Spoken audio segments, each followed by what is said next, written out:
কোনো সংস্কার নয়, প্রচলিত পদ্ধতির কোনো নির্বাচন নয়, একটা প্রচন্ড গণবিপ্লব সৃষ্টি করে তাওহীদের উপরে রাষ্ট্র ব্যবস্থা প্রতিষ্ঠা করাই হচ্ছে আমাদের মূল এজেন্ডা, মূল লক্ষ্য।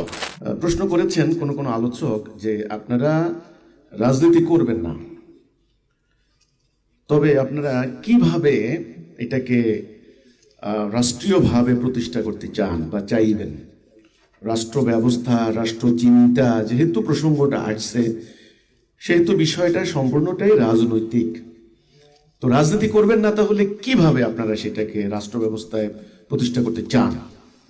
আজকে চলমান যে রাজনৈতিক সিস্টেম ব্যবস্থা, আমি আবার বলছি, এই ব্যবস্থাটা ঔপনিবেশিক যুগ থেকে তারা যখন আমাদেরকে স্বাধীনতা দিয়ে চলে যায়, তারা কিন্তু ডেমোক্রেসি প্র্যাকটিস করেনি। তারা একদিনের জন্য বলেনি যে আমরা নির্বাচন করব, আমাদেরকে তোমরা চাও কিনা। সর্বশেষ শাসকটাও যখন ভারতবর্ষ থেকে বিদায় নিয়েছে, তারা শক্তি বলে, কলা কৌশলে তারা এই ভারতবর্ষকে শাসন করেছে। তারা কিন্তু ডেমোক্রেসি প্র্যাকটিস করেনি। যাওয়ার সময় এই যে আমাদেরকে একটা রাজনৈতিক বলয়ের মধ্যে আমাদেরকে তারা ঢুকিয়ে দিয়ে গেছে, একটা বৃত্তাবদ্ধ করেছে আমাদেরকে। সেই বৃত্তাবদ্ধতা থেকে আমাদেরকে এখন বের হওয়ার প্রথমে সিদ্ধান্ত নিতে হবে। আমাদের প্রস্তাবনা হচ্ছে এই প্রচলিত রাজনৈতিক ব্যবস্থা আল্লাহর দেওয়া যে সিস্টেম, দ্বীনুল হকের সম্পূর্ণ বিপরীত, সাংঘর্ষিক। এখন প্রশ্ন হচ্ছে আপনারা কিভাবে সেটা রাষ্ট্র ব্যবস্থা যাবেন। আমরা সেজন্য একটা কর্মসূচি অনুসরণ করছি। সেই কর্মসূচিটা নবী করিম সাল্লাল্লাহু আলাইহি ওয়াসাল্লাম একটা হাদিস, তিনি বলেছেন আল্লাহ আমাকে 5টি কাজের আদেশ দিচ্ছেন, আমি তোমাদেরকে দিয়ে যাচ্ছি। 1 নম্বর, ঐক্যবদ্ধ হও। আমাদের একজন বিজ্ঞ আলোচক অত্যন্ত জোরালো কণ্ঠে বলেছেন, পবিত্র কোরআনের সেই আয়াতটা উল্লেখ করে যে আল্লাহ নির্দেশ দিয়েছেন তোমরা সীসা গলানো প্রাচীরের ন্যায় ঐক্যবদ্ধ হও, এক রজ্জুতে, আল্লাহ রজ্জুতে। সেখানে আমরা ধর্মীয় সংগঠনগুলি যদি ঐক্যবদ্ধ না হয়, তাহলে ইসলাম প্রতিষ্ঠা হবে কিভাবে? এই জন্য আল্লাহ প্রথম কর্মসূচি ঐক্যবদ্ধ হওয়া। আমরা চেষ্টা করছি তাওহীদের উপরে ঐক্যবদ্ধ করা। তাওহীদের উপরে প্রথমত এই জাতি তাওহীদ থেকে সরে গিয়েছে, এটা হলো আমাদের মেইন কনসেপ্ট। দ্বিতীয়ত, আমরা যারা তাওহীদের উপর ঐক্যবদ্ধ হবেন তাদেরকে আমরা ডিসিপ্লিন শিক্ষা দেব, এবং সেই ডিসিপ্লিন মিলিটারি ডিসিপ্লিন।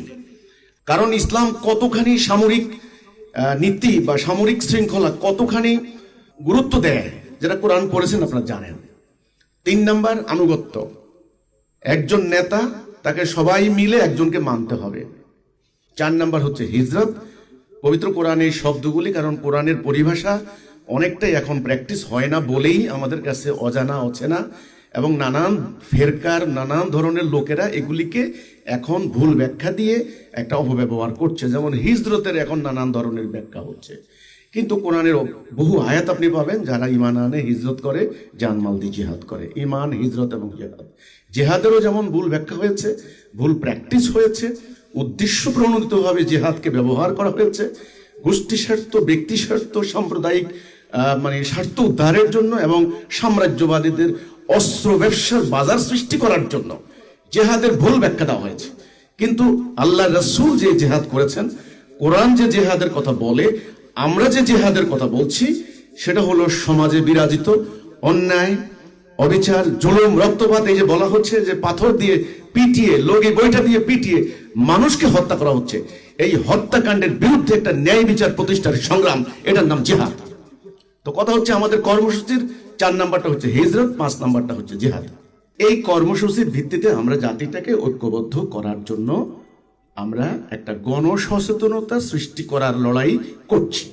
এই রাজনীতি না করলে আপনারা কিভাবে রাষ্ট্র ব্যবস্থায় সেটা প্রতিষ্ঠা করবেন, এটার একেবারে একদম ডিরেক্ট উত্তর হচ্ছে এই তাওহীদের উপরে পুরো জাতিটাকে আমরা ঐক্যবদ্ধ করার জন্য একটা ব্যাপক গণ আন্দোলনের, গণজাগরণের, গণজোয়ারের, সচেতনতার জন্য আমরা সংগ্রাম করছি। এটার নাম আমরা দিচ্ছি বিপ্লব, রেভলিউশন। কোনো সংস্কার নয়, প্রচলিত পদ্ধতির কোনো নির্বাচন নয়, একটা প্রচন্ড গণবিপ্লব সৃষ্টি করে তাওহীদের উপরে রাষ্ট্র ব্যবস্থা প্রতিষ্ঠা করাই হচ্ছে আমাদের মূল এজেন্ডা, মূল লক্ষ্য।